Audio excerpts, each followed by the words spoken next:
Hey there, I hope you're comfortable. 5 things that make no sense to me, therefore not purchasing or participating in. In my 20s, I feel like the items that we're going to discuss today are things that I may have potentially considered. But now that I have a little bit of experience on my back,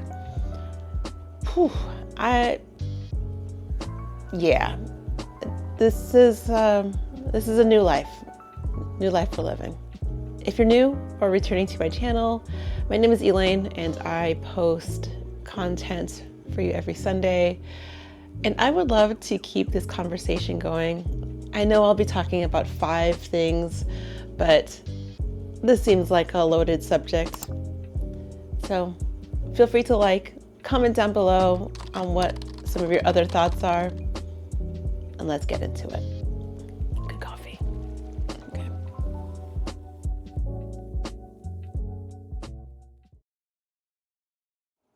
The first subject that we're going to talk about is something that has existed for quite a while and will never go away. Car leases. They don't make sense to me as a general consumer. And why it makes no sense to me is it's something that we use on a day-to-day basis to get to point A and point B. However, you will never own it. You'll return it and then lease again. And when you're borrowing something like that, there's so much risk because basically you owe the dealership the car back. Like, what would happen if you accidentally wreck the car? But you're just going to continue to make payments on something that you'll never own. It makes no sense to me. Sorry. I feel like there are a few exceptions to potentially leasing, such as a business write-off, but I have never delved into that aspect. So if you have any thoughts about that, I would love to get your insight. The second subject that I want to talk about is something I know for a fact that I will never ever want to participate in, are timeshares. Now, if you have a timeshare, I apologize. I mean, if you love your timeshare, I feel free to write down in the comments this is something that you like, but I don't know anybody that really loves the purchase. For one thing, timeshares are absolutely predatory. There are initial high pressure sales. They try to entice you with a vacation, and the expectation is that you have to sign a contract for something that is going to be ongoing for the rest of your life. To me, that sounds a little predatory. And on top of that, the issue is there's clearly a few issues. One, sometimes the timeshares have limitations on where you can go. So let's say you go to a resort and you love it and you're like, oh, you know what, maybe I should participate in a timeshare because I really like this resort.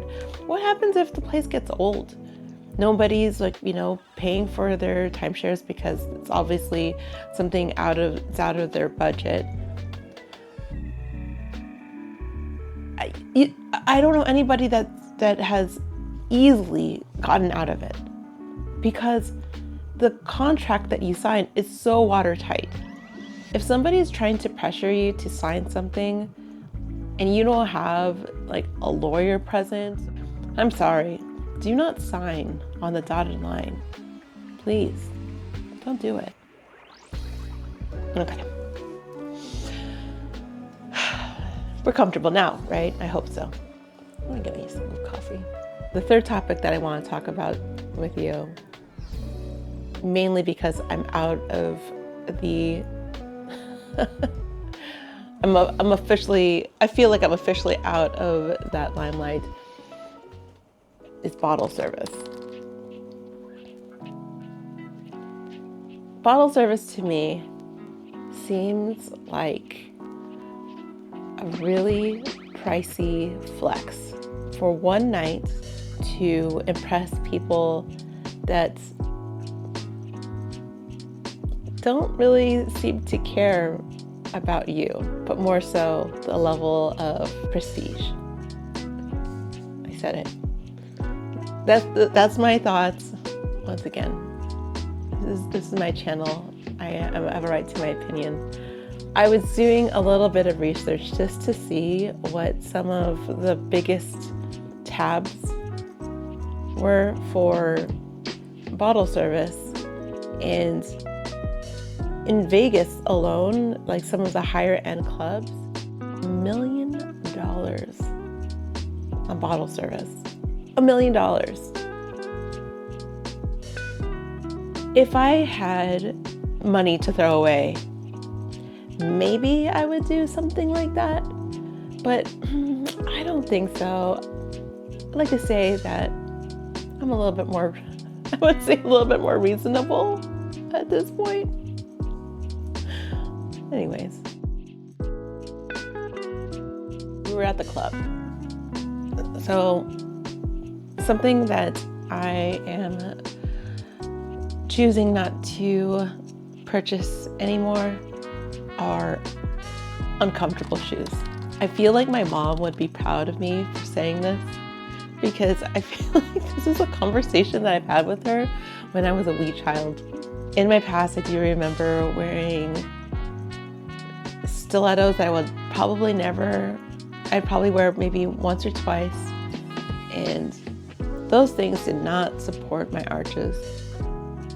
They were very uncomfortable to the toes.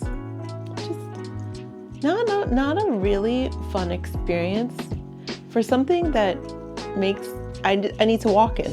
If you were to look in my closet, there are definitely shoes that may look regrettable, but they feel great.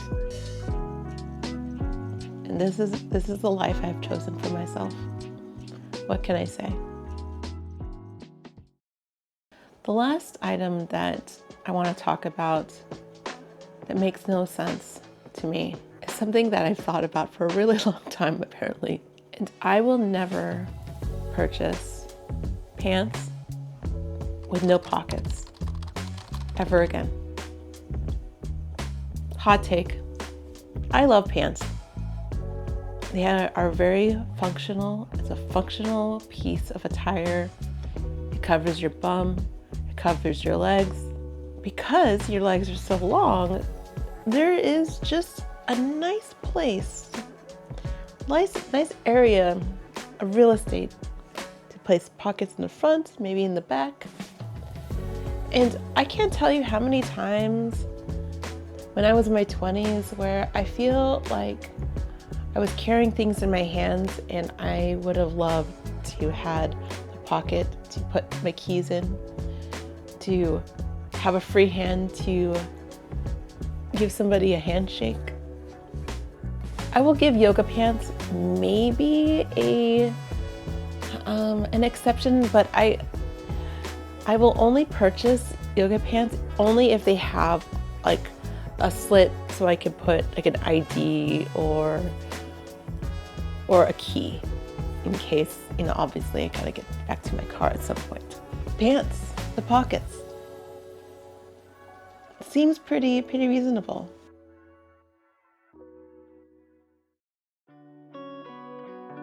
A few episodes ago, I did talk about simplifying my life.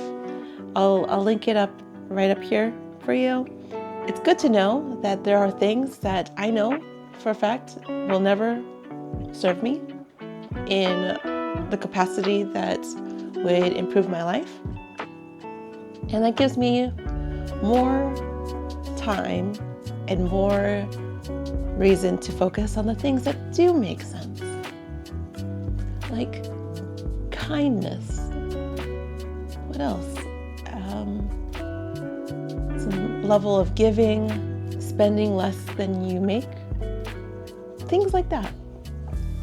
Let's continue to do the things that make sense and acknowledge what doesn't make sense in our lives and see what happens.